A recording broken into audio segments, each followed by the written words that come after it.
নুমলীগড় শোধনাগাৰ নগৰাঞ্চলত অৱস্থিত বিবেকানন্দ কেন্দ্ৰ চিকিৎসালয়খন হৈছে আমাৰ নুমলীগড় শোধনাগাৰৰ দাঁতিকাষৰীয়া অঞ্চলৰ ৰাইজৰ বাবে উন্নত মানৰ চিকিৎসাৰ একমাত্ৰ আমাৰ আচলতে সম্বল। আমাৰ নুমলীগড় শোধনাগাৰ দাঁতিকাষৰীয়া অঞ্চলৰ যদি কাইলৈ কিবা এটা ৰোগত যদি কোনো এজন ব্যক্তি পৰে, কাৰোবাৰ যদি কিবা এটা ৰোগ হয়, তেন্তে একমাত্ৰ চিকিৎসালয়খন হৈছে আমাৰ এখন চিকিৎসালয়। এই চিকিৎসালয়খনত নুমলীগড় শোধনাগাৰে আৰু চিকিৎসালয় কৰ্তৃপক্ষই যদিও আমাৰ নুমলীগড় শোধনাগাৰ দাঁতিকাষৰীয়া অঞ্চলৰ ৰাইজক বিনামূলীয়া চিকিৎসা প্ৰদান কৰিব লাগিছিল, কিন্তু বিনামূলীয়া চিকিৎসা প্ৰদান কৰাৰ ক্ষেত্ৰত নুমলীগড় শোধনাগাৰ কৰ্তৃপক্ষই হওক বা চিকিৎসালয় কৰ্তৃপক্ষই যদিও আমাৰ ৰাইজক বঞ্চিত কৰি আহিছে, তথাপিও কিন্তু আমাৰ স্থানীয় ৰাইজে এই চিকিৎসালয়ৰ পৰা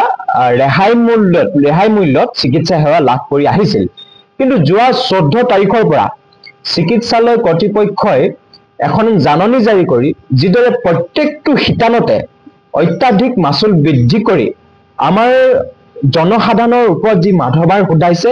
এই সিদ্ধান্তক আমি ছাত্ৰ মুক্তি সংগ্ৰাম সমিতিৰ লগতে মই নিজেই এজন স্থানীয় যুৱক হিচাপে এই হঠকাৰী সিদ্ধান্তক বিৰোধিতা কৰিছো। আৰু সময় থাকোঁতেই নুমলীগড় শোধনাগাৰ কৰ্তৃপক্ষ আৰু চিকিৎসালয় কৰ্তৃপক্ষক আমি আহ্বান জনাব বিচাৰিছো যাতে এই হঠকাৰী সিদ্ধান্ত, জনবিৰোধী সিদ্ধান্ত আপোনালোকে বাতিল কৰে। কাৰণ আপোনালোকে চাব, মই ইয়াত উল্লেখ কৰা অনুসৰি পূৰ্বতে তেওঁলোকে যিখন নটিচ জাৰি কৰিছে তাত উল্লেখ কৰিছে যে চিকিৎসালয় পঞ্জীয়ন আৰু চিকিৎসকৰ পৰামৰ্শৰ মাচুল অহা 14 জুলাই 2025 তাৰিখৰ পৰা নিম্নলিখিত মৰ্মে প্ৰযোজ্য হ'ব। অৰ্থাৎ যিসকল ৰোগীৰ নতুনকৈ নাম পঞ্জীয়ন কৰিব, জেনেৰেল অপিডিৰ বাবে পূৰ্বতে আছিল পঞ্জীয়ন মাচুল 60 টকা, এতিয়া 110 টকা কৰিছে। আৰু পূৰ্বতে কোনো স্পেচিয়েলিষ্ট বা ছুপাৰ স্পেচিয়েলিষ্ট বুলি কোনো নামভৰ্তি পঞ্জীয়নৰ কোনো এটা ভাগ নাছিল, কিন্তু এতিয়া কোনোবা যদি বিশেষজ্ঞ চিকিৎসকৰ আমি পৰামৰ্শ ল'ব লাগে, তেওঁলোক চিকিৎসা আমি লাভ কৰিব লাগে, তেতিয়া তেওঁলোকৰ নাম পঞ্জীয়নৰ নামত আমাৰ এগৰাকী সাধাৰণ মানুহে 160 টকা আৰু ছুপাৰ বিশেষজ্ঞ চিকিৎসকৰ পৰামৰ্শ ল'বৰ কাৰণে 210 টকা নাম পঞ্জীয়নৰ কাৰণে দিব লাগিব, যিটো আমাৰ সাধাৰণ মানুহৰ কাৰণে কেতিয়াও সম্ভৱ নহয়। গতিকে আমি সেইকাৰণে ক'ব বিচাৰিছো, একেটা সময়তে আপোনালোকে চাব যে যদিহে আমি এই নাম পঞ্জীয়নৰ মাচুল ইমান অত্যাধিক হাৰত তেওঁলোকে ইয়াত সিদ্ধান্ত লৈছে, তাৰপিছত আকৌ যদি আমি তাৰপিছত যদি এসপ্তাহৰ পিছত 10 দিনৰ পিছত আমাৰ কোনোবা ৰোগীয়া ব্যক্তি এজনে চেকআপৰ কাৰণে যদি আমাৰ আহে, তেতিয়া জেনেৰেল অপিডিৰ নামত চেকআপৰ নামত আকৌ পুনৰ পঞ্জীয়ন কৰিব লাগিব 80 টকা দি, আকৌ বিশেষজ্ঞ পৰামৰ্শ ল'বৰ কাৰণে আকৌ 30 টকা, আকৌ 180 টকা দি আকৌ পৰামৰ্শ গ্ৰহণ কৰিব পাৰিব। গতিকে নাম পঞ্জীয়নৰ নামতেই এটা সাংঘাতিক ধৰণে ডকাইতৰ নিচিনাকে আচলতে বিবেকানন্দ কেন্দ্ৰ হস্পিটেলৰ কৰ্তৃপক্ষই আচলতে লুণ্ঠন কৰিব বিচাৰিছে আমাৰ সৰ্বসাধাৰণ ৰাইজক। এই সিদ্ধান্ত আমি কেতিয়াও মানি নলওঁ। বিবেকানন্দ কেন্দ্ৰীয় হস্পিটেল আমাৰ নুমলীগড় শোধনাগাৰ দাঁতিকাষৰীয়া অঞ্চলৰ আমাৰ সম্পদ, একমাত্ৰ আমাৰ আশা ভৰসাৰ থল। এইখন নহলে আমাৰ স্থানীয় মানুহৰ সাংঘাতিক আচলতে সমস্যাৰ সৃষ্টি হ'ব।